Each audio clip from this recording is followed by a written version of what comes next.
Co ještě? Totiž, mistře, stále čekáme na odpověď. Už jsem vám ji dal. Promiňte, ale nic jsme neslyšeli.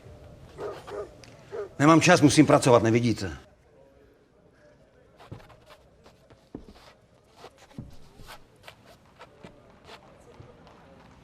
Maluje sám sebe.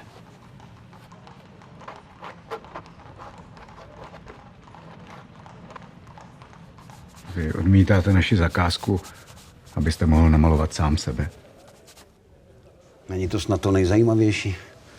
Znáte někoho, pro koho je jiný člověk důležitější než on sám? A vůbec. Já končím. Tohle je to poslední, co dělám. Nic dalšího malovat nebudu. Ale tohle je člověk, který by stál za namalování. Hloupost. Možná, že byste ho měl nejdřív poznat. Pochopte, mistře, Jan Amos Komenský je náš biskup. My ten obraz potřebujeme. Rodiny našich bratří byly násilně rozehnány po celé Evropě a není dost pravděpodobné, že by se ještě kdy mohli vrátit. No a co, mě taky vyhnali. Taky jsem musel z domu. Můj dům zabavili. Taky se nemůžu vrátit domů. A víte, kdo mě vyhnal? Takový, jako jste vy. Spravedliví a slušní lidé. A já, Rembrandt, teď musím žít v podnájmu. Víte, jen díky Komenskému se jednota bratrská už dávno nerozpadla. A ten jeho portrét by byl pro mnohé povzbuzením a také milou vzpomínkou. Ten váš Comenius. Největší učenec naší doby, říkáte. Velký jazykospitec a reformátor školství. A k tomu všemu biskup. Začíná mě zajímat. Ještě mi řekněte, že je taky spořádaným otcem rodiny. Je to tak, mistře?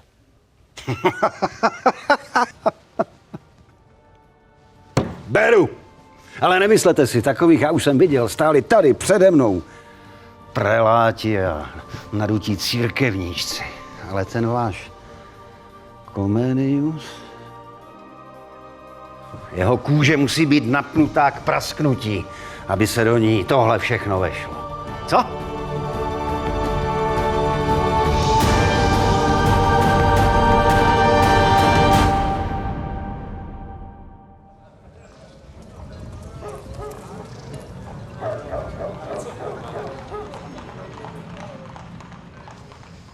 Na tak věhlasného biskupa máte dost obnošené šaty. Naše církev je malá, mistře, a chudá. A to se biskup tak malé a chudé církve jenom náhodou usadil v jednom z nejbohatších měst světa? Jsem tady v Amsterdamu na pozvání. To váš mecenáš musí být hodně štědrý. Slyšel jsem, že vašima rukama proteklo dost peněz. No, nehněvejte se. Lidi peníze zajímají. Když jde o prachy, ledacos se neutají. Máme různé mecenáše. Jsou to muži víry, ale také osvícenci, filantropové. Dostáváme peníze z Anglie, ze Švédska. Klobouk dolů. Je to na přípravu knih a jejich tisk. A velkou část posíláme dál na pomoc našim exulantům. Do Uher, do Polska, do Slezska. Tak to jste asi jediný biskup, kterému se nezadřelo nic za nechty. Přišel jsem brzy o rodiče. A naše církev, jednota bratrská, mě nahradila. Řekněte mi, příteli, kdo by okrádal vlastní rodinu?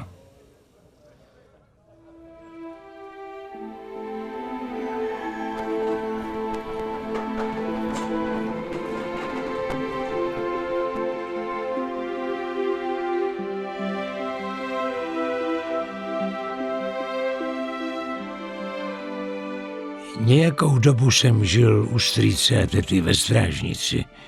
Nic nenasvědčovalo tomu, že by další roky mého života mělo po smrti rodičů ještě cokoliv nepříjemného narušit. A přece, jednoho rána, když jsme sbírali klestí v nedalekém lese, začalo se odehrávat další drama.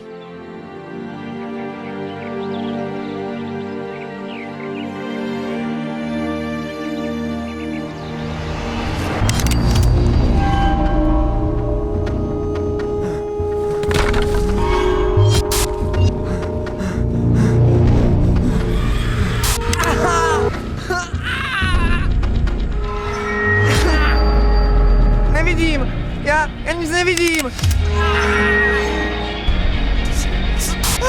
Co to je?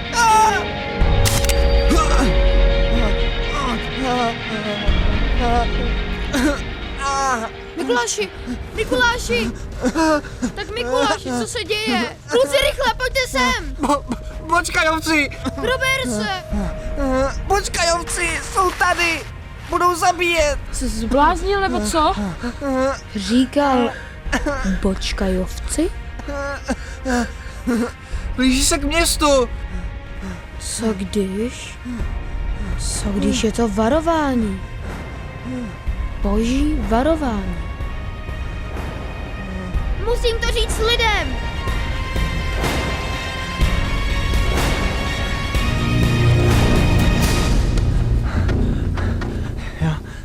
Já viděl jsem smrt. Viděl jsem masku smrti.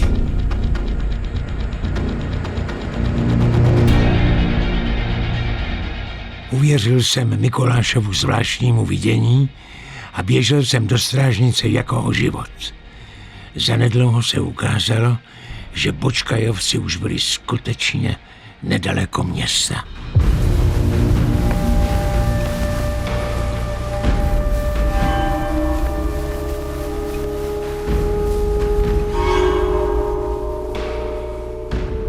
Bočkajovci? Štěpán Bočkaj byl kníže ze sousedního Sedmihradska. Habsburkové tam utlačovali náboženskou svobodu podobně jako u nás. Tak se proti nim spojil s Turky. S čertem proti ďáblu. Považovali jsme Bočkaje za spojence. Ale když pak jeho hordy dorazily na Moravu, bylo jim úplně jedno, kdo je Habsburg a kdo ne. Takže žádní bratři ve víře.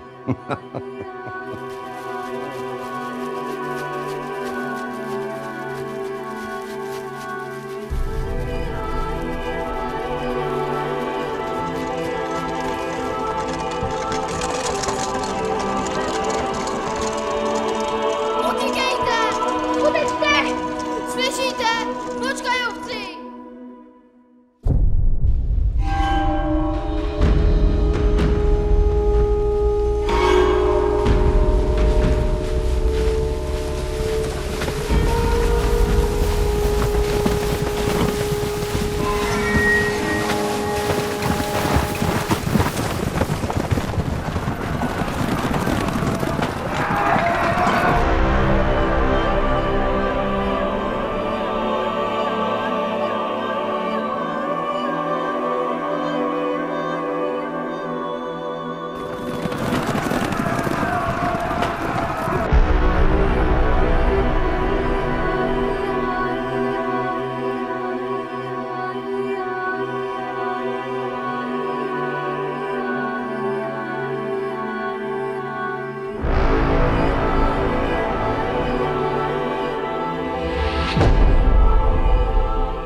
Viděl jsem smrt.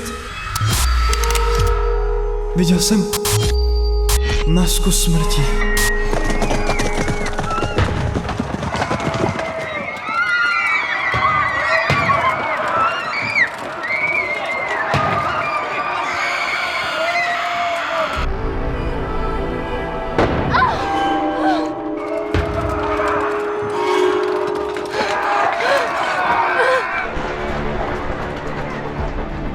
Teto, Bočkajovci jdou! Co to povídáš? Ale to je přece Bětka.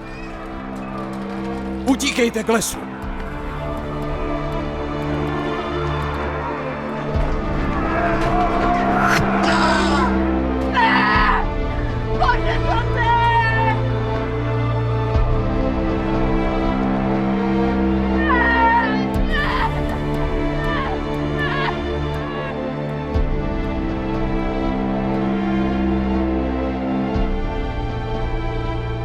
Bylo to moje první setkání s válečným běsněním. Ve strážnici jsem tenkrát ztratil milého strýce Martina a také mnoho přátel. Zachránila se nás jen hrstka. Řádění Bočkajovců jakoby nemělo mezí a velká část města toho dne lehla popelem.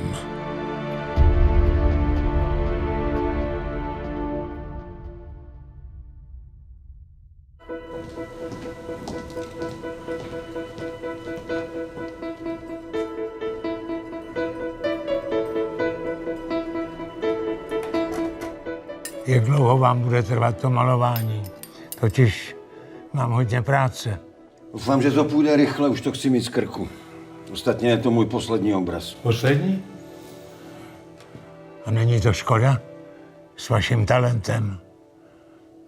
Připravil jsem večeři. Chudou, jestli pan biskup nepohrdne. Já jen, abyste věděl, ten pan biskup dobře ví, co je hlad. Užil jsem si hladu, když jsem se jako mladý student vracel domů z Heidelbergu.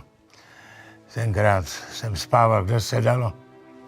Většinou venku, přímo pod hvězdami. A víte, co jsem si dával pod hlavou? Koperníka. Koho? Knihu. Koperníkův rukopis o oběhu nebeských těles. Dal jsem za ně poslední peníze. A domů jsem musel pěšky. Není ta kniha zakázaná? Ano.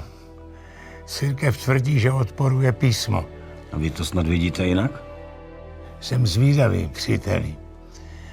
Věřím, že existují úžasné věci, které dnes ještě nechápeme.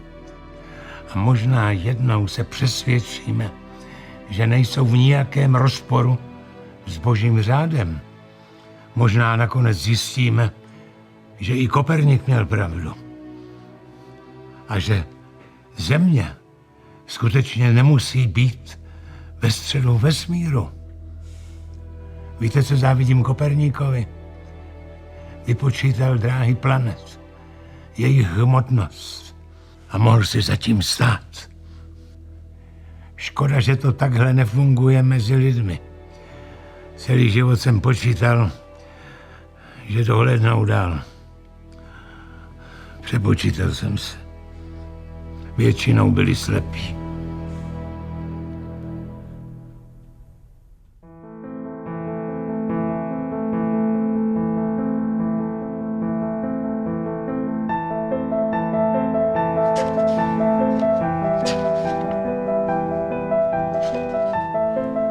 Tak tohle je ten tvůj Koperník? Je ti jasné, Jene, že ta kniha popírá písmo svaté? A četl jsi ji? Že se nebojíš přinést tu špínu až sem? Jsem snad mezi přáteli? Nemám ani chuť se na to dívat. Tu knihu jsem koupil z pozůstalosti profesora Christmana, který tady učil ještě minulý rok. On sám ji nepovažoval za nějak nebezpečnou. Koperníkovy teorie jsou hříšné. Neměl bych tě ani poslouchat. Tak sám si chtěl, abych ti ji ukázal. To bylo ode mě nerozvážné. Koperník je kacíř. A ty by si měl být opatrnější, Jene. Vzpomeň si na Jordana Bruna. To si představte, že profesor Christman chtěl učit matematiku podle Koperníka. Naštěstí je slovutný pan profesor po smrti. To skutečně nechcete poznat pravdu? Už tě nebudu dál poslouchat. Ta kniha prostě zpochybňuje Bibli.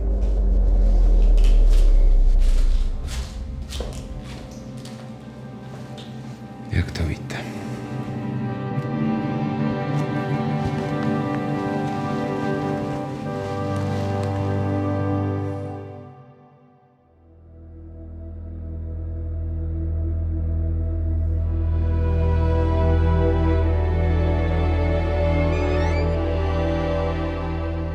Jednou mi někdo řekl, že ze studny jsou hvězdy vidět dokonce v pravé poledne.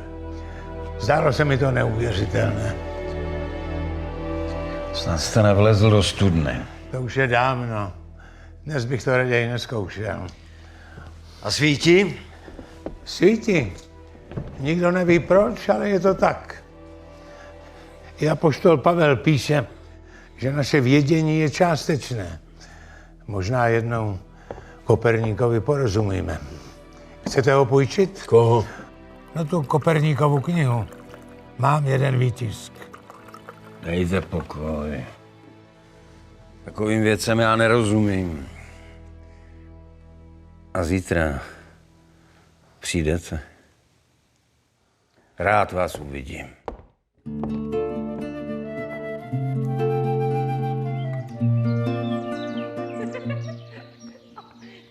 Už mi věříš, Magalenko? Je to krása. Nebe plné hvězd a za bílého dne.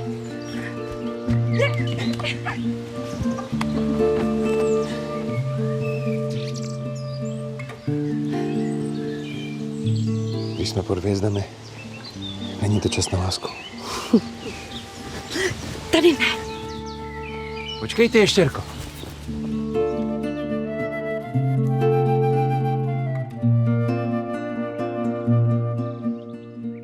Ty jsi krásná. Jsi jako anděl. Tiše. Ať nezbudíme malého. A co ten druhý? Ještě není nic vidět. Buď trpělivý. Brzy se dočkáš.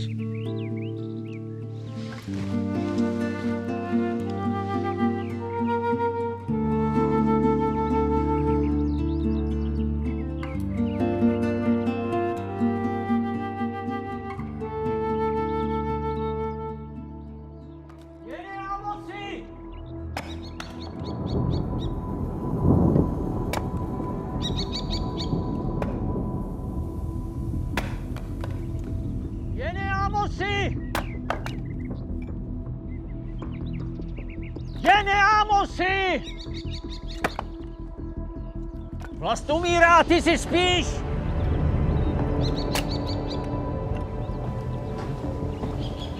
Kdo je tam? Můj strážný anděl. Mikuláši? Jsi to ty.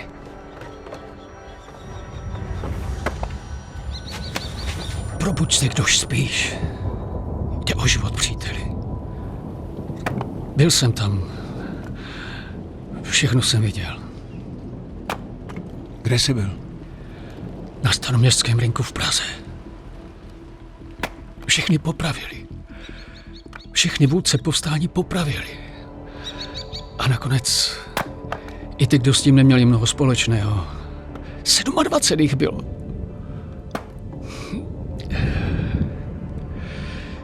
Jejich hlavy rozvěsili v koších pro výstrahu. To není možné. Hlavy těch velkých mužů padaly k zemi jedna za druhou.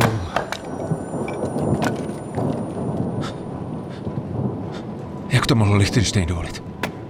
Byl přece jedním z nás. Přátelil se s Karlem starším ze Žerotína. Studoval na bratrské škole, věřil tomu, co my. Lichtenstein.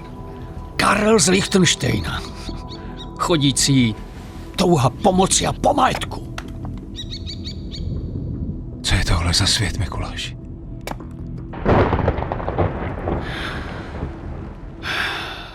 Lichtensteinský?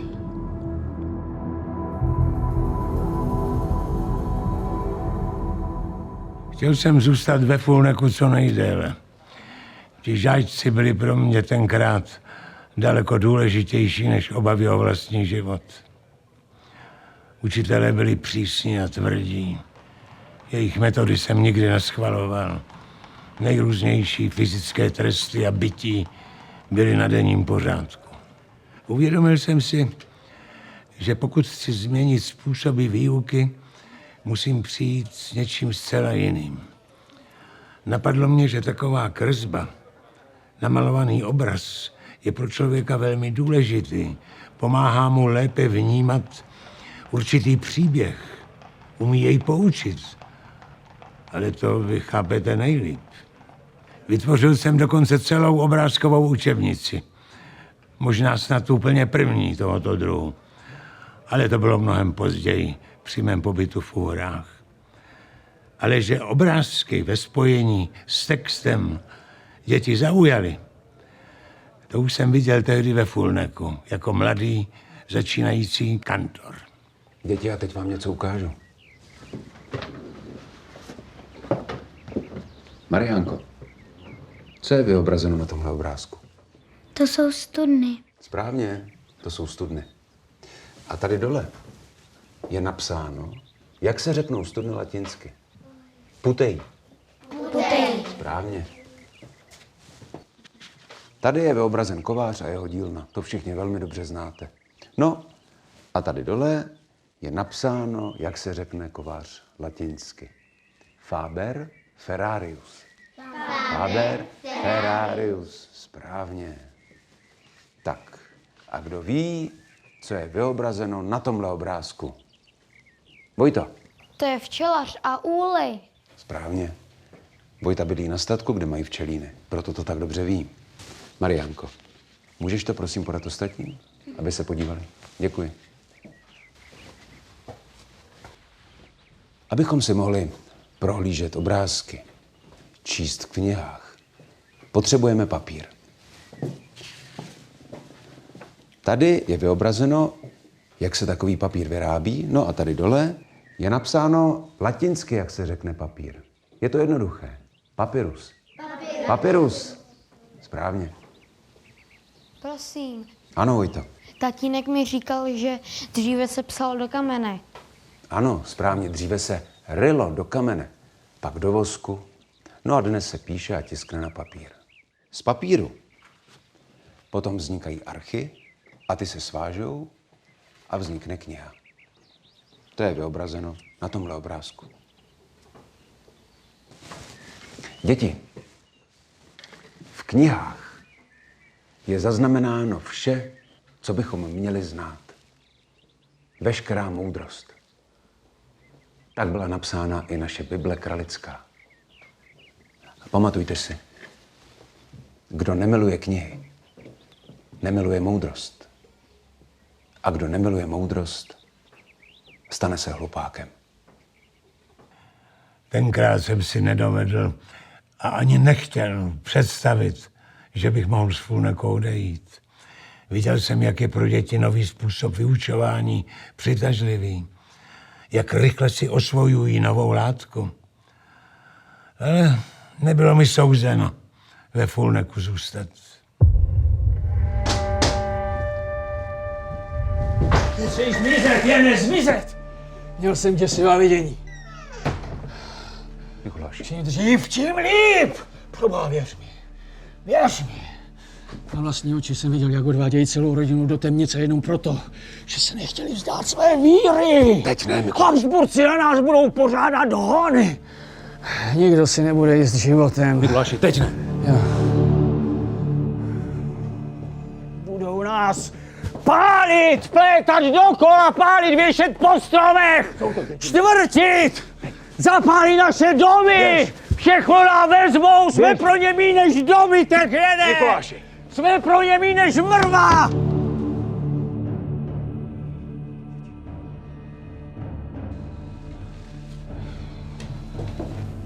Mariánko, co pak je? Nás taky budou házet do studny.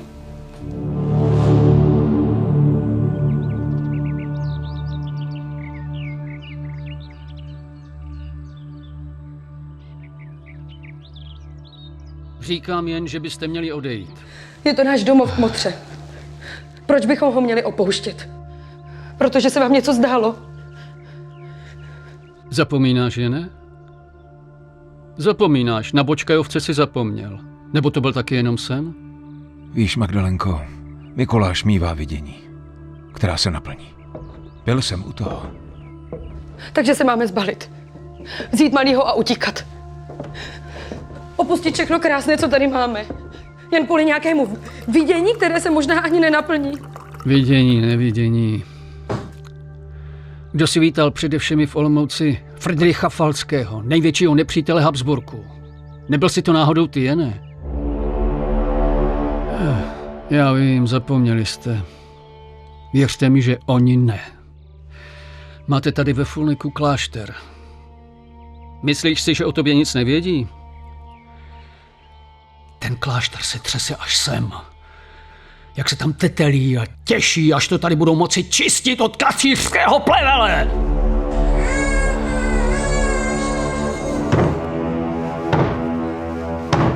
Sedm a 20 jich bylo!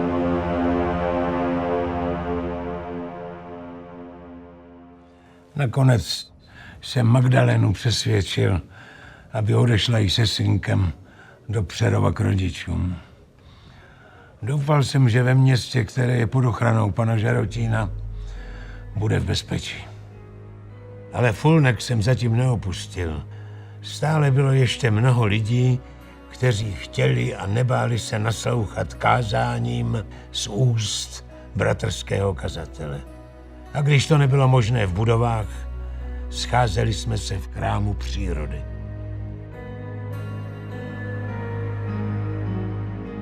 Kdo se spoléhá sám na sebe, nepoznal vlastní nedostatečnost.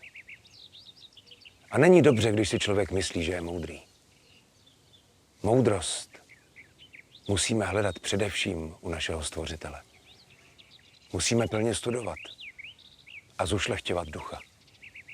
Když se na něho opravdově spolehneme, pak budeme jako strom zasazený u tekoucí vody, jenž dává své ovoce v pravý čas. Pak budeme dobré mysli a žádné pomluvy nás nerozhází. Nebudeme se ničeho bát, ani smrti, nejhoršího nepřítele. Prostě budeme vědět, že nás nic na nebi ani na zemi nemůže připravit o boží lásku.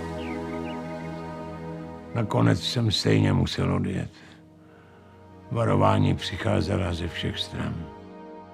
A co manželka? Už nikdy jsem se s ní neviděl. Přivedla na svět dalšího syna. Ale než jsem se k ní mohl dostat, vypukl v Přerově mor. Zemřeli mi všichni tři.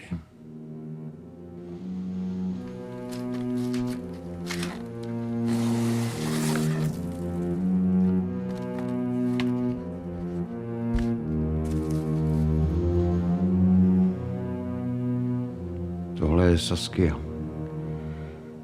Moje první manželka.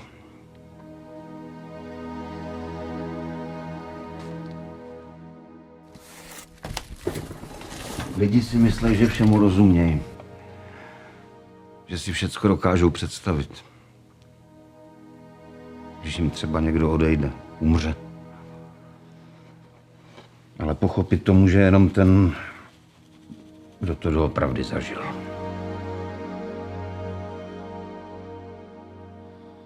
Psal jsem mi dopisy, ale už nežila.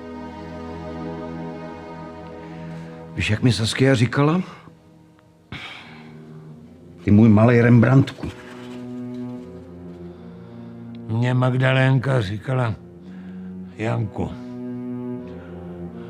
abys rozuměl, Janek u nás znamená třeštidlo, blázínek. Byli jsme mladí, plní života a stejně nám to všechno vzali.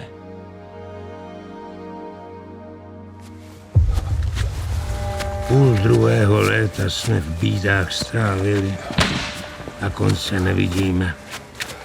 Ale vidíme před sebou propast jakousi bezednou. Do níž padáme čím dál, tím hlouběji. Nebo co v tom čase opět lidí pomordováno.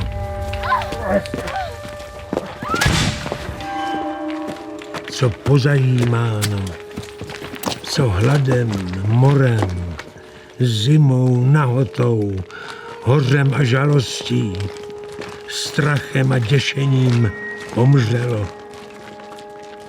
Co chrámů odjímáno, co kněží vyhnáno, co vyššího i nižšího stavu lidí ochuzeno, co jich vězením i trápením rozličným, a neb také chytrými svody o duše připraveno.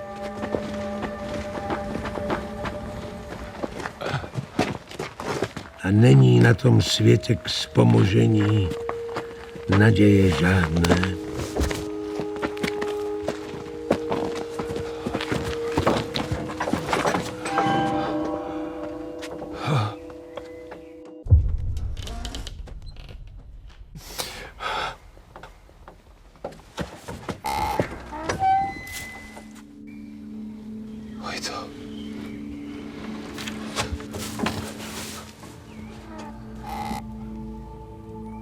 Vojtíšku.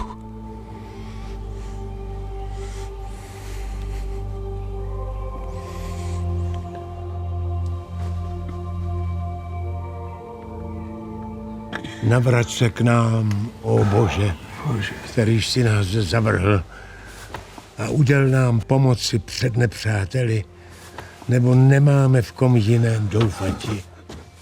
Marná jest zajisté všecka pomoc lidská, ale v tobě sobě udatně počínáme.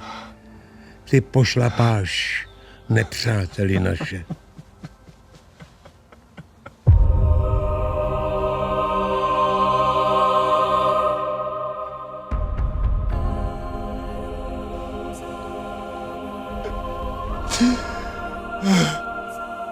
Ani nevím, jak jsem tu cestu mohl přežít. Mířil jsem k Brandýsu, kde mi Karel starší nabídl azyl. Už několik dní jsem byl bez jídla. Sotva jsem stál na nohou. A díky dobrým lidem jsem se setkal s rodinou bratrského biskupa Cyrila. Také měl namířeno do Brandýsa. To od něj jsem se tenkrát dozvěděl, že ve Fulneku spálili celou moji knihovnu.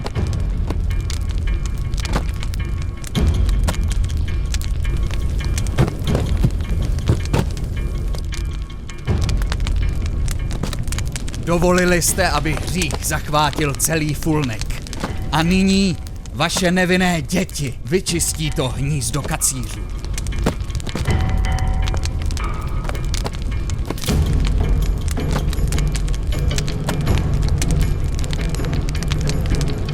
Našel jsem knihy toho kazatele. Přímo na radnici. Spoustu knih. Zakázaných a neužitečných. Jen se podívejte. Ďábelské dílo Komenského. Čtení pro pekelníky. Nuže, pošleme je tam, kam patří.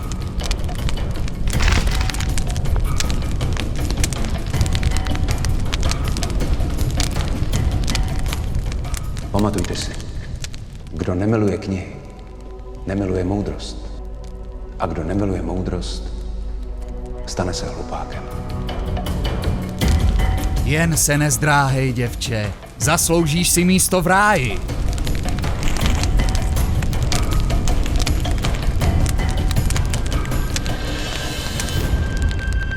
Jene! Jene! Co se děje, bratře Cyril? Musíme odjet. Hned. Ve městě je císařské vojsko. A já se obávám, že už o nás asi vědí.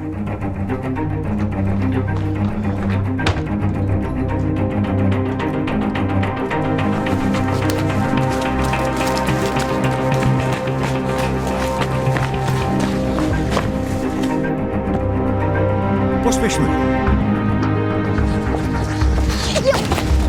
Jste v pořádku, Dorotko? Au, noha.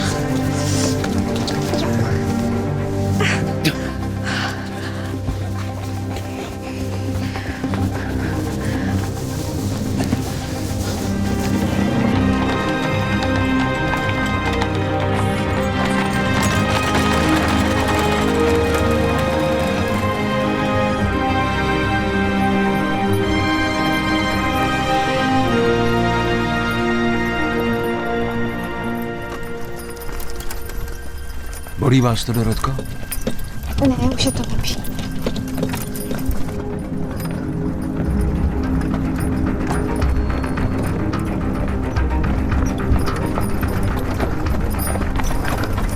Víte, kde jsem vás viděl poprvé?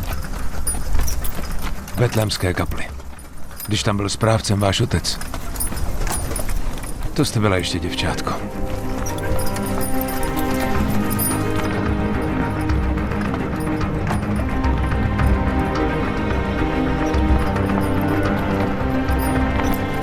Zastavil jsem se v Praze cestou ze studií. Bylo to úžasné. Stát tam, kde kázal mistr Jan. To se nedá zapomenout.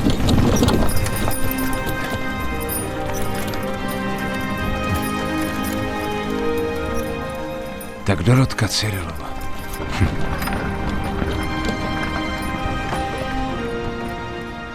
Byli jsme zase chvíli v bezpečí. Zůstali jsme na Brandýském panství Karla staršího ze Žerotína. To on mi v mládí umožnil studia v Herbornu a na Heidelbergu. Byl to kdysi druhý nejmocnější muž v zemi. Ale po Bílé hoře se všecko změnilo. I Žerotín pomalu ztrácel půdu pod nohama. A Vzburkové se jako nějaká nesmrtelná hydra rozpínali po celé zemi. Byla to ukázka krutosti a bezohlednosti, jaké je člověk schopen, když chce dosáhnout moci. Lidi už jsou takový. Jsem rád, že jsi všimnul.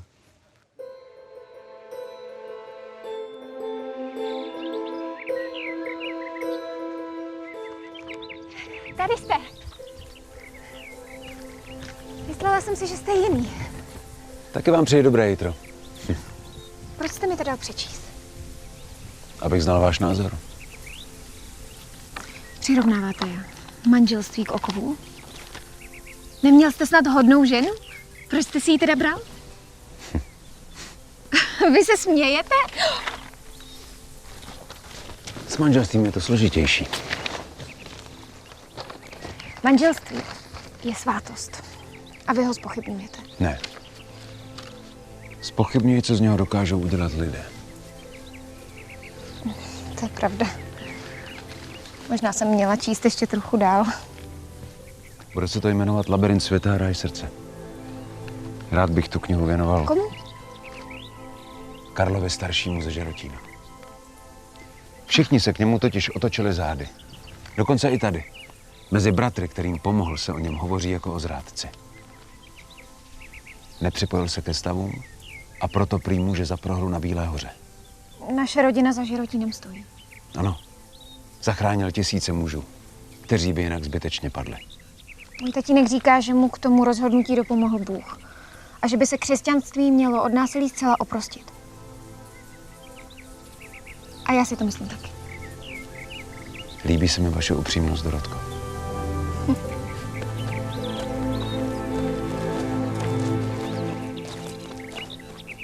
Co bylo dál? Bylo jen otázkou času, kdy pro nás už i Brandýs nebude bezpečný. No, ale to mě teď nějak Byl moc... jsem vyslán do Lešna, žila tam první vlna našich exulantů. Měl jsem zjistit, jestli nás Poláci přijmou. No potom Karel starší. Promiň, příteli, ale mě teď Karel starší opravdu nezajímá. No co chceš teda slyšet? No co? Dostal jsi ji? Koho? No tu divošku, co po louce rozhazovala tvoje spisy. Takže tebe zaujala Dorotka Cyrilová. No já ji asi taky. Z nějakého pro mě nepochopitelného důvodu. Ale ty prostě chceš slyšet, že byla svatba. Ovšem, že byla. Tak, a je to venku. To musela být nádherná ženská, co? V té době jsem navštívil proroka Kotera.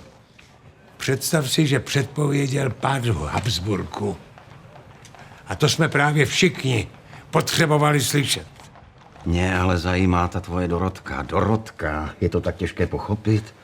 Asi ti to připadne směšné, ale mnozí se Koterovým proroctvím vysmívali. Ale brzy na to se jeho slova začala naplňovat.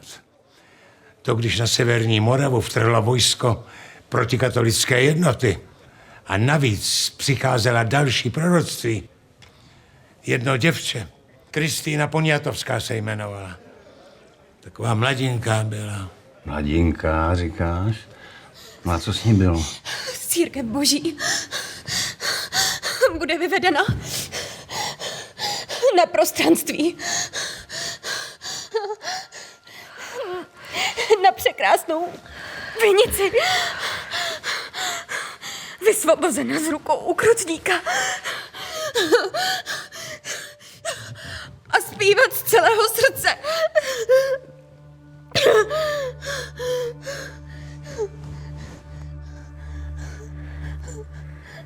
Víc už neřekne. Je příliš vyčerpaná. To, co jsem slyšel, mi stačilo. Já jsem přesvědčený, že šlo o prorocké vidění. Jenže doktoři jsou jiného názoru, pane Komenie. Kristýna je prý bláznivá. Proč jste pro mě poslal? Jste hluboce zbožný muž. A zároveň zabýváte se i vědou. Ono to všechno začalo už na podzim. Když se na obloze objevila ta padající hvězda. Kristýnu to rozrušilo. Byla jako smyslu zbavená. Křičela, že je to boží znamení. Od té doby měla mnoho zvláštních vizí, ale až včera. Včera? Prý měla zvlášť silné zjevení.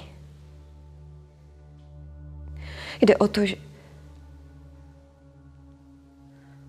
mluvila o Valdštejnovi. Předpověděla, že má být zavražděn. Kdy se to má stát? To neřekla. Ale prý, jestli se Valdštejn nebude kát ze svých hříchů, brzy zemře. Bylo to neslíkané. Taková zpráva.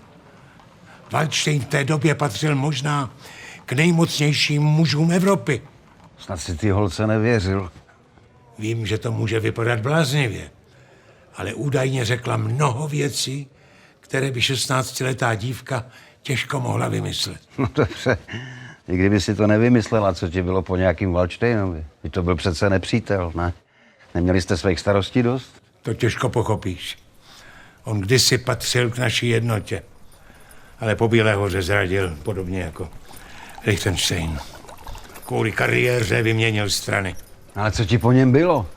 Když si představím, že by tomu proroctví uvěřil, že by se kál ze svých hříchů, vrátil se zpátky na naši stranu, tento mocný muž, taková naděje, obrovská naděje. Jinak bych přece ty ženy za Valdštejnem neposílal. Cože? Ty jsi za ním...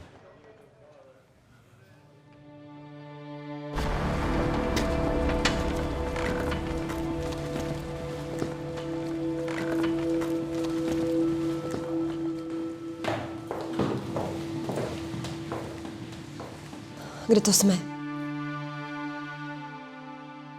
Chceme hovořit s knížetem Valdštejnem. To by mohl říct každý. A co mu chcete? Varovat ho. Pokud se nebude kát ze svých hříchů, brzy zemře.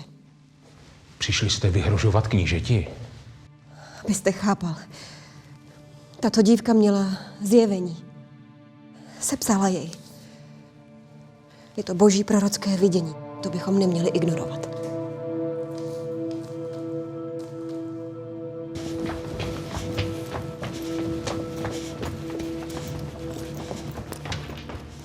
Já to vidím spíš tak, že ústy té nebohé dívky promlouval samotný ďábel.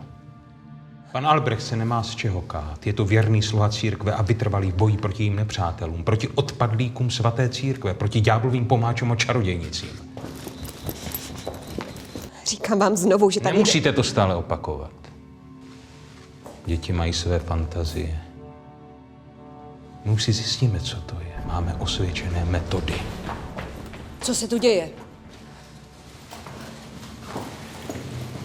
Slyšela jsem, že hraběnka Zárubová hledala mého manžela. Ano, výsosti. Tyhle ženy s ním chtěli hovořit. Tak jste je odvedl do vězení? Totiž nechal jsem je zadržet. Mám podezření, že jsou posedlé ďáblem. Zbláznil jste se. To je Angelina Zárubová, šlechtičná. Urozená nebo služka ďábel si nevybírá. S kým si myslíte, že mluvíte? Tady. Přečtěte si, co se psal. Je tam falešné proroctví téhle malé čarodějnice. Zmizte mi z očí. Prosím. Zmizte, povídám.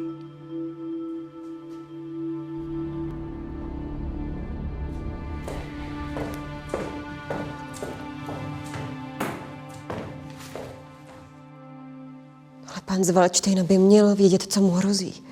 Dozví se to. Můžete se spolehnout. Přiznám se, že takovýmhle proroctvím moc nevěřím. Viděla jsem jeho skrvavený šál a probodnuté srdce. Nechci se s vámi přijít. Můžete být rádi, že to skončilo takhle. Že jsem přišla včas.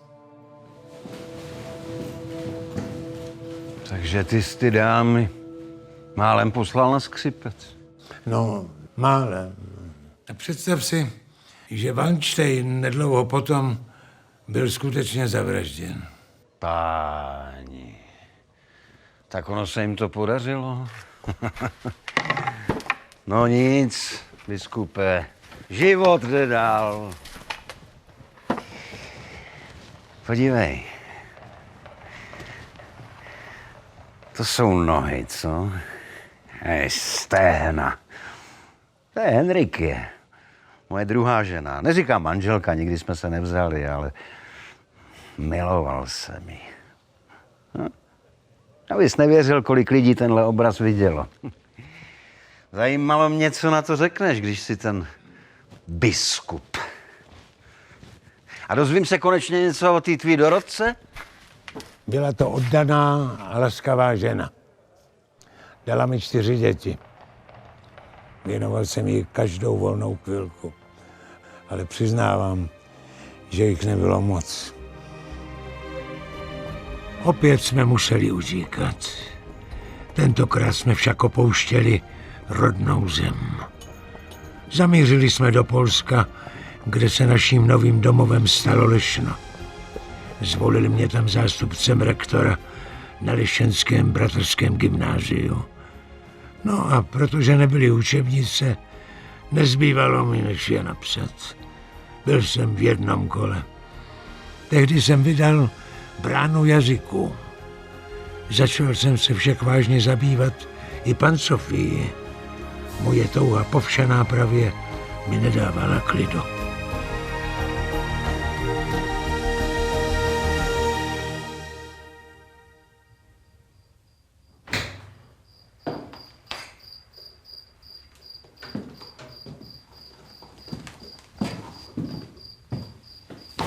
Jane,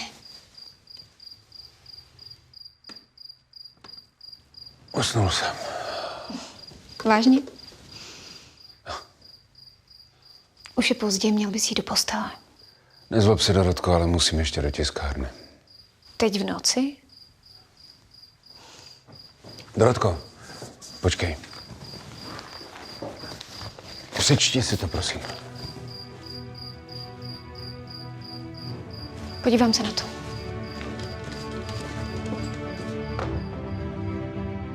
Tiskárnu nechal do Lešna přivést Karel starší ze Žerotína.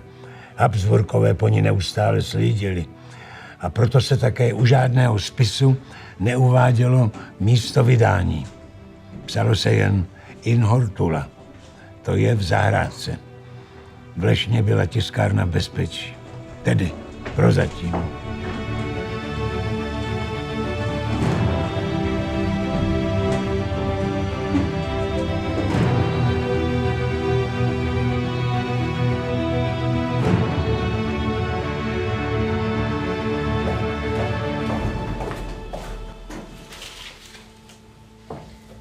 Myslela jsem si, že tu budeš až do rána. Dorotko, promiň. Mám tu hodně práce. Ne, ty promiň, ne. Ta kniha, co jsi mi včera dal, Brána jazyků, to je úžasná. Podle takové učebnice může být výuka jazyků mnohem jednodušší.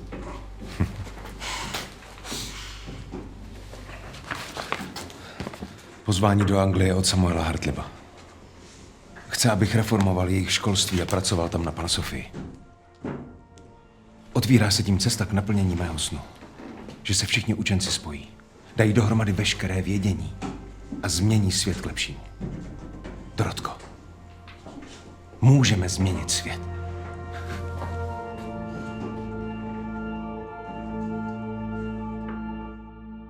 Ty jsi doopravdy myslel, že dokážeš změnit svět. Tak myslel. Myslím si to stále, Rembrandte. Mám sice už málo času i síly, ale Bůh mi umožnil tu naději vložit do knih. To byl můj úkol. A věřím, že to půjde. Knihy neumírají. A lidé snad ještě nejsou ztraceni. A nikdo není zvědavý na moralizování. Slyšíš? Opilí námořníci. Byli dlouho na moři a teď si chtějí užít s děvkama. A nezaslouží si to snad. Možná bys měl jít tam dolů a kázat jim ty svoje mravnosti. Ne, lidi se nechtějí měnit. Ani já se nechci změnit a s chutí bych rozflákal hubu všem těm neřádům, který mě připravili o dům. Ne, já nebudu nikomu nastavovat svoji druhou tvář. Ty si hrej na obětního beránka, biskup, když seš takovej blázen. Tví odpůrci na to jen čekají. Ještě oškubou a oholí a je jim úplně jedno, že se třeseš hladem a zimou. Tady stály fronty lidí a prosili mě, abych je maloval.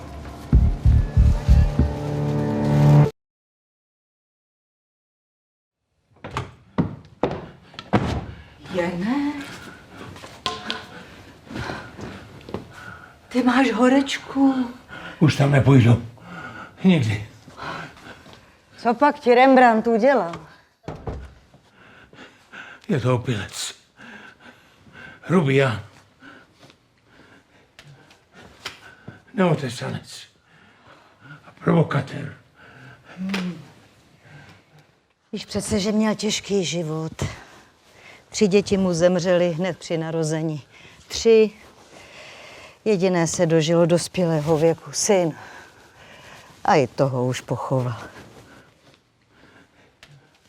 Ty jsi to nevěděl. Kvůli jeho druhé ženě ho dokonce exkomunikovali. Asi proto, že nebyli se zdaní.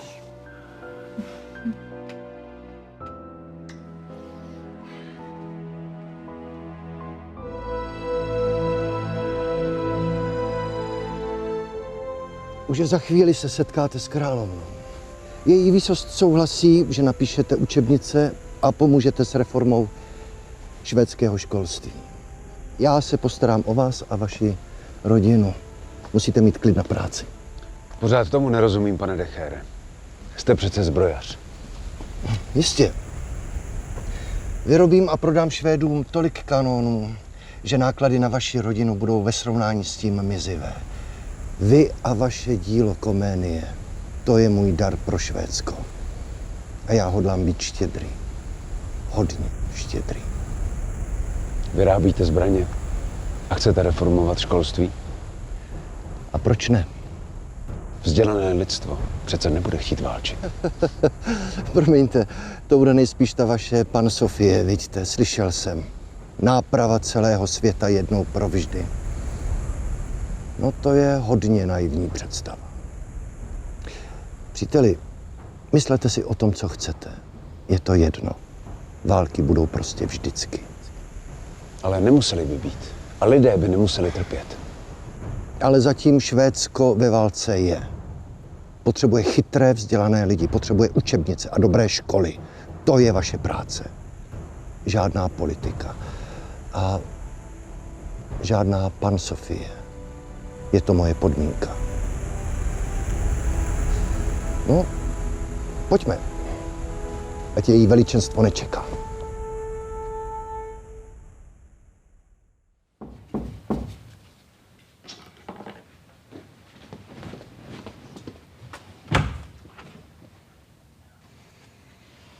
Dobrý den.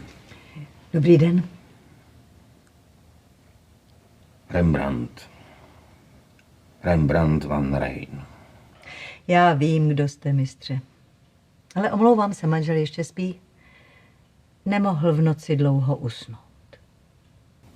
To bude asi moje vina. Můžu počkat? Prosím.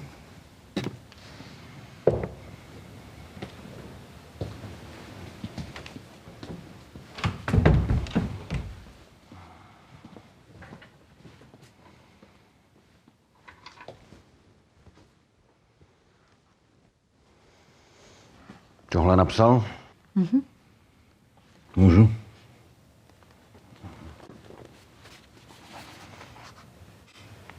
Čmáranice. Kdo to dělal? On sám. Tomu nestačí, že píše. Svět v obrazech, vzpomínám si. Jan mi o té knize říkal. To je celé v latině?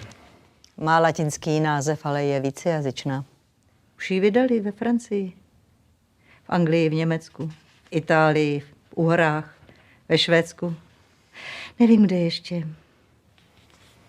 To je neuvěřitelný. Já jsem malíř, velký malíř, jasný? A on si namaluje jednu titěrnou včelu a je možná známější než já. Jene, pojď. Máš tu návštěvu. No, nevím, jestli z toho mám mít radost. Přišel jsem se omluvit. Za ten včerejšek. To je v pořádku, přijde.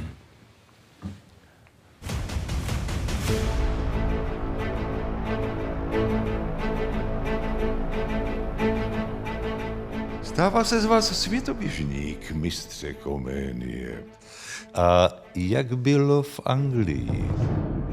Co prosím? No, snad se divíte, že o tom vím. Ale je válka a ta není jen o mušketách. Důležité jsou informace.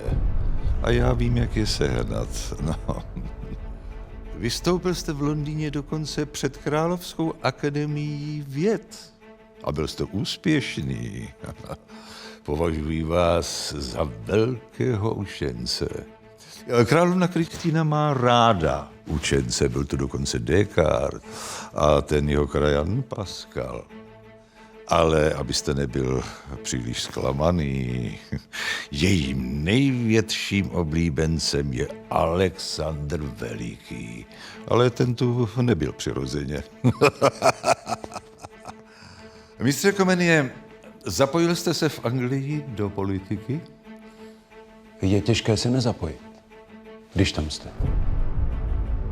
Anglii hrozí občanská válka.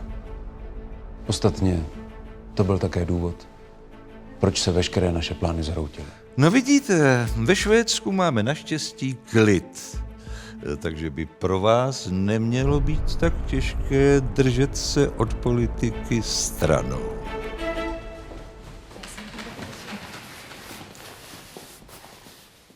Veličenstvo. Chystám se na lov.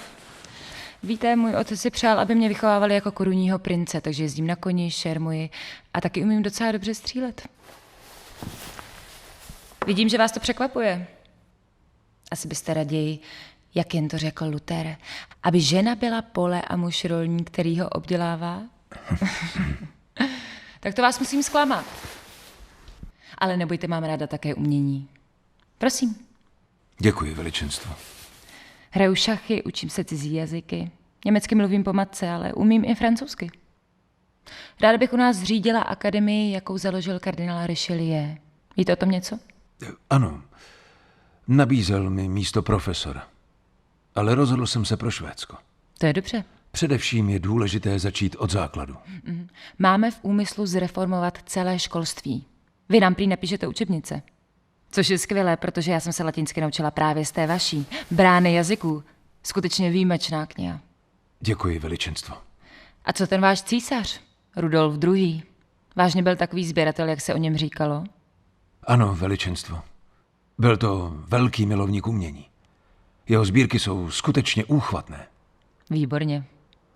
Snad bude příležitost je vidět. Tak do práce. Bylo mi potěšením, mistře Koménie. Veličenstvo. Pracoval jsem pro Švédy, jak nejrychleji to šlo. Napsal jsem pro ně nejnovější metodu jazyku. A když se schylovalo ke konci války, při každé příležitosti jsem je zapřísahal, aby nezapomněli na Čechy při mírových jednáních. Slíbil mi to i kancléř Oxenstierna a dokonce samotná královna.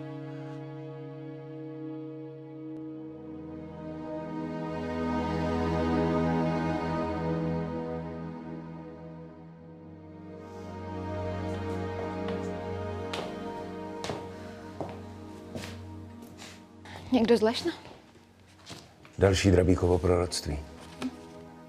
Habsburky prý porazí Orel ze severu. Tomu tedy říkám proroctví, když jsou Švédové už u Olomouce a táhnou na Vídeň.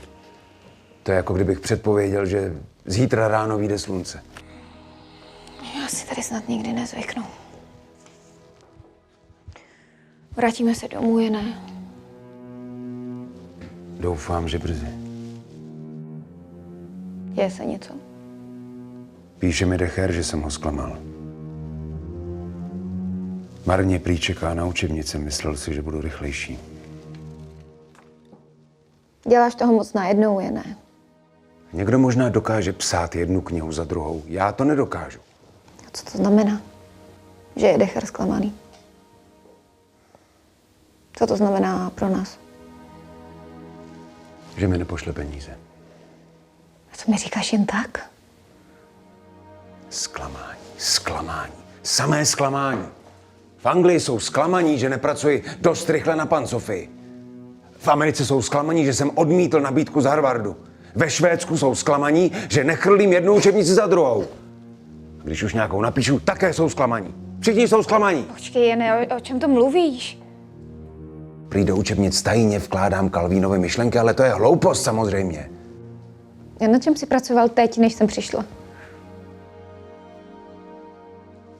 Na Pan Sofii. Ale jen nás živí právě ty učebnice, ne vše náprava lidstva, rozumíš? Tak ses neměl ženit. Ty tvoje ideály.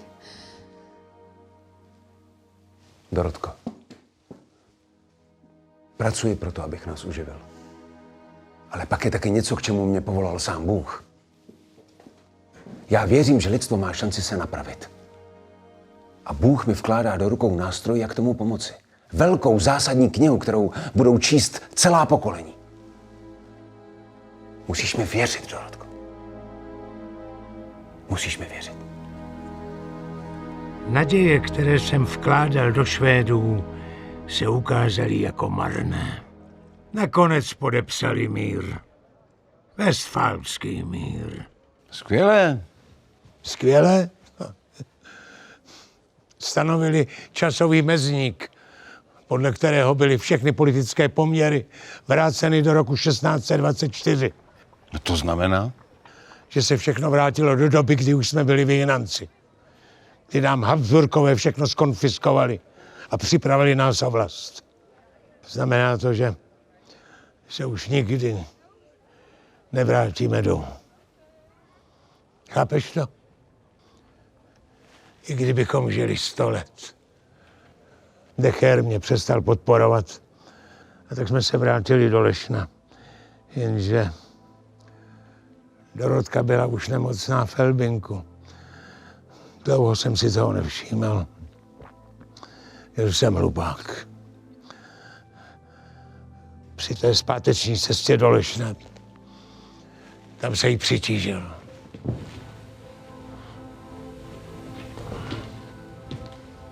Zemřela mi v náručí. Předešla mě Rembrandte.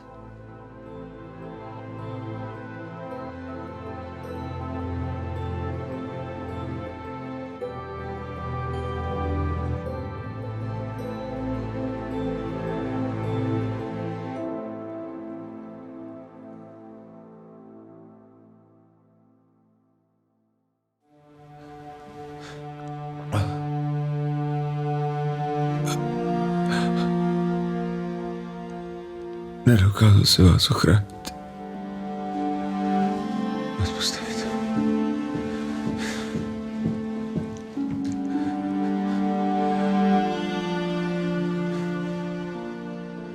Teď nesmíte umřít, Jene. Děti vás potřebují.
Vidím, že jste se rozhodl vstát z hrobu.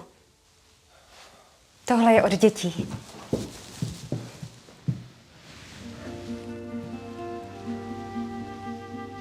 Jak se mají? Je jim dobře. Jsou veselé. Jen Daniel ještě je malý. Často se ptá po mamince. Děkuji vám, Johanko, že se o mě tak staráte. Asi bych si dal něco k jídlu. No konečně. Už jsem se bála, že tady na ty vaše děti zůstanu úplně sama.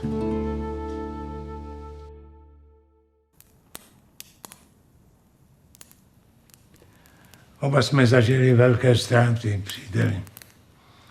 Ale ty se díváš na svět úplně jinak než já. Já si myslel, že na návrat do vlasti máme plné právo.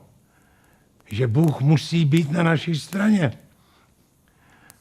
Že se musí dívat podobně jako my.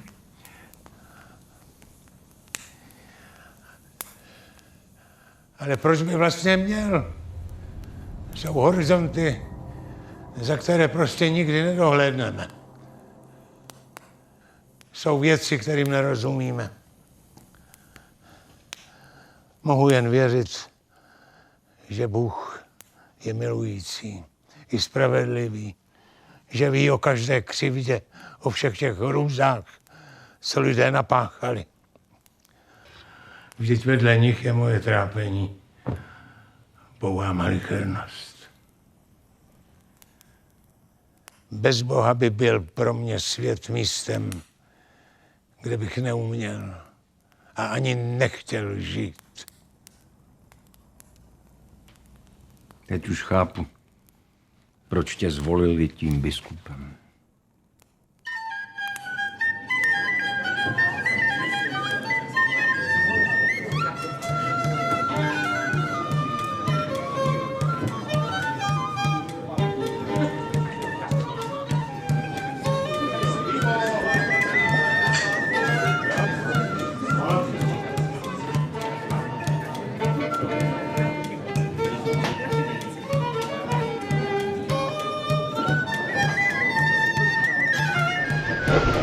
To je odvaha. Projet půlku Moravy sám, až do Horních Úher. Mikuláši, nejsem sám. To je Petr Figolus, můj zeď. Na knížecím Dvoře Rákociu se tě už nemohou dočkat. Jak víš, že tam jedu? Pořád zapomínáš jen. Víš, jak mi tady říkají? Moravský Nostradamus. Jsem prorok a ty... Ty zapomínáš. Věděl jsem, že přijedeš. Kdo jiný by mohl vzkřísit jiskru svatého boje? Viděl jsem velké věci. Bohem vyvolaný kníže Zikmund Rákóczi porazí Antikrista. To on porazí ty habsburské prokletce. Snad si nemyslíš, že budu v Uhrách nabádat k válce. To je šílenství, Mikuláši. Stačí jen naznačit. Nebudou se vzpírat, oni jsou jen nástrojem a kdo by se chtěl postavit Bohu. Ty jim jen zřejmě proroctví. Mám tam jiné poslání, Mikuláši. Reformovat jejich školství. Předkládám ti vůli samotného Boha! Těžko se mi přijímá boží vůle otopilého kněze.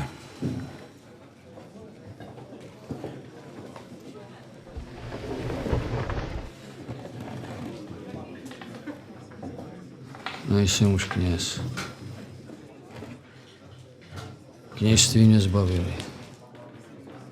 Nechtějí poslouchat slovo Pánovo. Vezmi si to a přemýšlej. Ale neotálej, nikdy už nebude lepší příležitost. Habsburkové jsou vysílení dlouhou válku. Stačí je dorazit. Sedmihradsko je mocné. Drabík byl opilý. Už mě jeho způsoby obtěžovaly. Bylo bláhové si myslet, že přinutíme Sedmihradsko k válce z Habsburky, i když jsem si to toužebně přál. Zikmund Rákóczi a jeho matka kněžna Loranfy byli velmi vzdělaní a chtěli to dopřát i ostatním. Jenže nebyly učebnice, nebyli učitelé, a tak jsem byl pořád v jednom kole. A co ti Habsburkové? Kníže chápal, že je třeba proti ním vystoupit, ale vyhlásit válku, k tomu se odhodlat nedokázal. Mikuláš Drabík, ten se dokonce vloudil až ke knížeti, jenže nakonec všechno vyústilo v katastrofu. Nemůžete se protivit boží vůli, jestli nemáte dost vojáků. Dejte přiložit Bibli do turečtiny a obrátím celé to mohamedánské vojsko na křesťanství. Ale střeste se mnou poslechnout. Nic není hroznějšího než boží trest! Bylo to od Drabíka troufalé. Poprvé, co jsem viděl knížete nazlobeného. Samozřejmě, že Zikmund proti Habsburkům nikdy nevytáhl. Jenže 3 měsíce po svatbě mladá kněžna zemřela. Náhle, bez varování. To se tomu šílenci muselo hodit. Drabík křičel, přesvědčoval. Znovu a znovu knížeti vyhrožoval, ale marně. 3 měsíce po smrti manželky se nakazil i Zikmund a zemřel i on. Děsivé.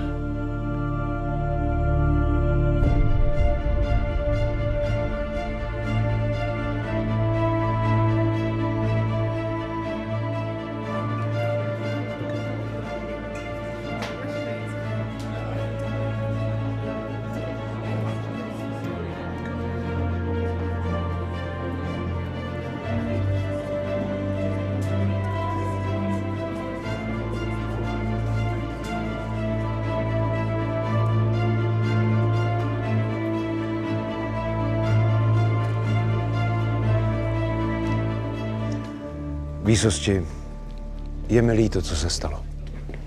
Stejně na nás celé to neštěstí přivolal ten šílený Drabík. Není to náhodou váš přítel? Nechme toho, pane rektore. Nepřišli jsme se hádat. Jsou věci, které už dávno patří minulosti. Dívejme se dál. Hledejme světlo. Jak to krásně napsal tady pan Comenius, jenom světlo má tu moc, aby zahnalo tmu. Mikuláš Drabík a jeho unáhlená horlivost. Unáhlená horlivost? Tak tomu říkáte tam u vás? Já to vidím spíš jako zostuzení autority knížecího dvora.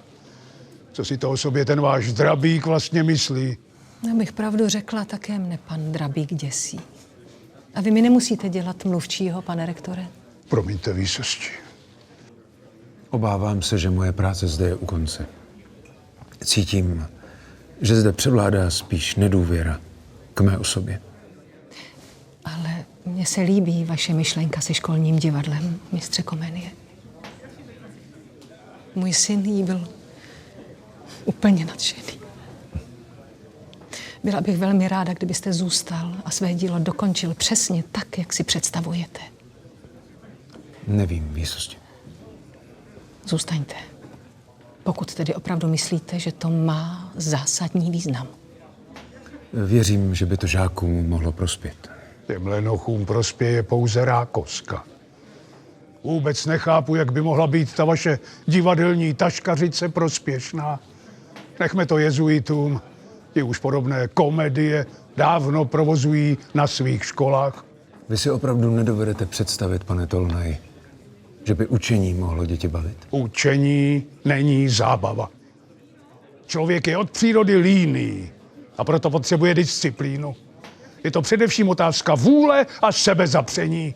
Rákoska je nejrychlejší pomoc. Tak ale z dětí uděláte jen vystrašené a poslušné ovce, které se budou děsit i při sebenepatrnější zmínce o škole. Můžeme jim ukázat lepší svět. Dát jim šanci. Tak jako ji Bůh dává znovu a znovu nám všem. Myslíte, že se mnou ve škole zacházeli jinak? A mám nějaké následky? Jsem snad mrzák? Naopak. Dnes jsem svým učitelům vděčný. Až z těch dětí jednou budou vzdělaní lidé, právníci, lékaři, co já vím, pochopí, že jsme to s nimi mysleli dobře. Nebudu se s vámi přijít, pane Tolnay. Moje cesta je jiná. Pánové, já si přeji, aby tady mistr Comenius dokončil své dílo v Šárošpataku dle svého uvážení. A vám budu vděčná, pane rektore, když mu nebudete jeho práci komplikovat. Tolnay měl v jedné věci pravdu. Tamní žáci byli opravdu líní. A i když jsem hned sestavil kvalitní učitelský sbor, výsledky dávali za pravdu rektorovi. Chtěl jsem tedy udělat učení co nejzajímavější. Sestavil jsem pro ně Orbis Pictus, svět v obrazech. A předkreslil jsem sám všechny obrázky. Vím, viděl jsem tu knihu u tebe na stole. Kolik takových obrázků si musel namalovat? Spoustu.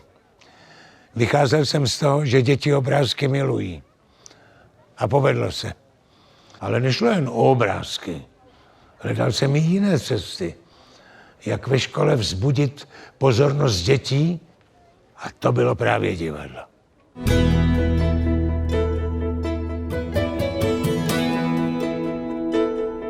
Otázek mám 6. První. Co je svět? Svět je země, také nebe, slunce, spousty hvězd. Prostě vesmír, nebo mundus, jak říká latina.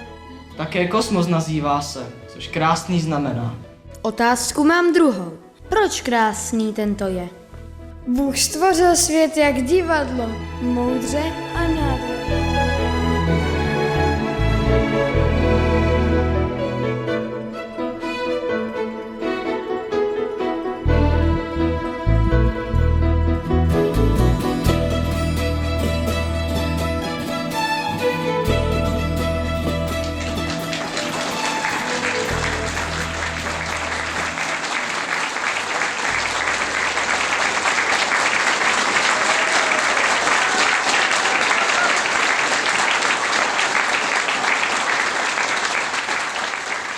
Pochvatné, mistře Komenie.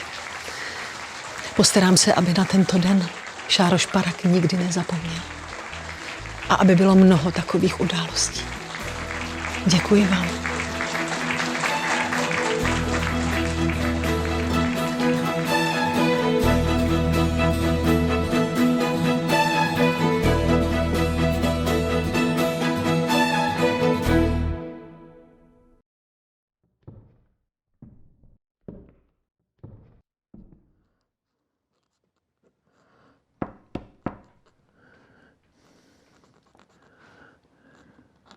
Kdo píše?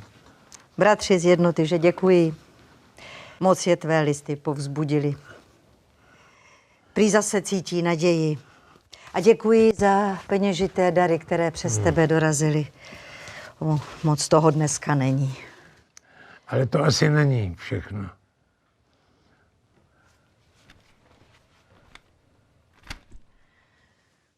Drabík. Proč máte všichni s Mikulášem takový problém? Proč ho nemáš ty, Jene? To si celá léta říkám. Kromě tebe neznám druhého člověka, který by se s tím podivínem dokázal spřátelit. Ano, Johanko. Také jsem v jeho proroctvích často cítil touhu po pomstě, vlastním obohacení, ale nemohu pominout, co pro mě jeho slova tenkrát znamenala. Častěji opilý než střízlivý. Když mu bratři přišli domluvit, tak je vyhnal s klackem v ruce. Jenomže právě ti počestní, kteří Drabíka tak odsoudili. Nikdo z nich neměl tolik kuráže a vůle k hlásání změn. A přitom tisíce lidí nadšeně hltalo jeho vize o úpadu Habsburků. Ale kolik těch předpovědí se doopravdy uskutečnilo? Málo. Velice málo. Ano, tomu všichni vyčítají. Ale ti sami přijali život v labirintu. On však nikdy. Možná měl způsoby, které nás pohoršují, ale neohnul se. Věř mi, Johanko, že to byl právě Drabík, kdo mi dodával sílu uprostřed nářků a rezignace. Občas jsem sehnal za přeludy. Tahal vás všude sebou. Byla jsi se mnou vůbec šťastná? Ty víš, Jane, že ta nejšťastnější, to nebyly žádné přeludy. Naděje není přelud.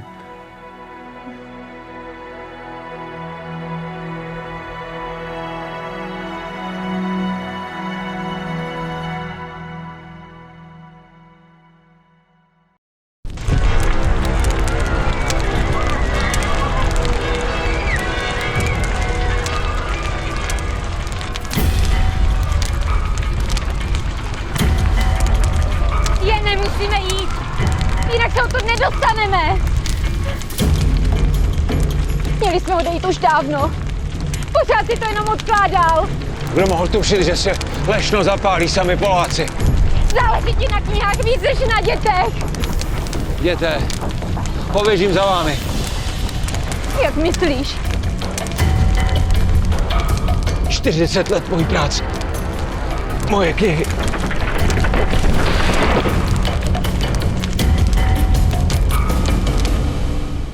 Celé Lešno vyhořelo.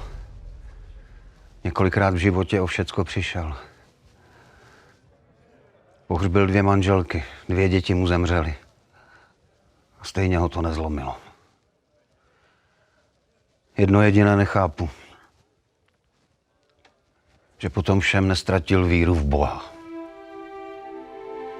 Neříkejte mi, že mu chybí velkolepost. Že z něj nic nevyzařuje. Čekali jsme něco jiného, mistře. Co? Že bude sedět na koni a třímat korouhev? Já maluju to, co vidím. Pravdu. A vidím muže, který ze sebe dokázal dostat všechno. Nezlobte se. Měli jsme prostě odlišnou představu. Ne, nic. Vy si nechte peníze, já si nechám obraz. Tohle jsem udělal pro přítele. Dokázal mi dát víc, než vy mi dokážete nabídnout.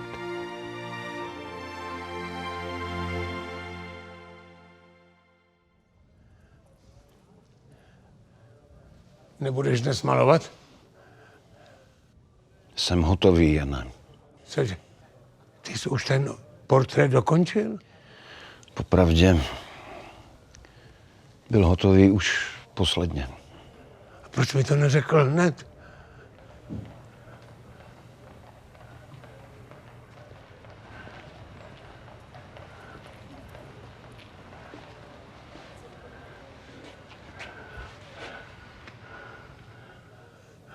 Ano. Tohle jsem já. Obávám se, že bratry tímhle obrazem moc nepotěšíš. Už tu byli. Proč si ho neodvezli? Ať si nechají svoje peníze. Tohle jsem namaloval pro tebe, Jane. Nechám ti ho poslat. Jsi vzácný člověk. Mistře Rembrandta. Bůh tě obdařil velkým srdcem a obrovským talentem. Mně to spíš připadá jako prokletí. Přestalo mě to těšit. Ano. Někdy to vypadá, že je na světě příliš mnoho tmy. Že není místo pro čirou radost. Pro laskavé přátelství. Bojím se, že nakonec i z Boha jsme udělali jen někoho, kdo má lidi strašit. Ale takový Bůh není. Štěstí se v mém životě často rozplynulo. Jako letní sníh. Přicházelo a zase mizelo. Bál jsem se, že už není žádná naděje. Víš, já jsem to nikdy s Bohem nevzal. Vím, že je to s námi lidmi hodně špatné. Ale také vím, že ještě nejsme úplně ztraceni. Bůh ti žehnej, příteli.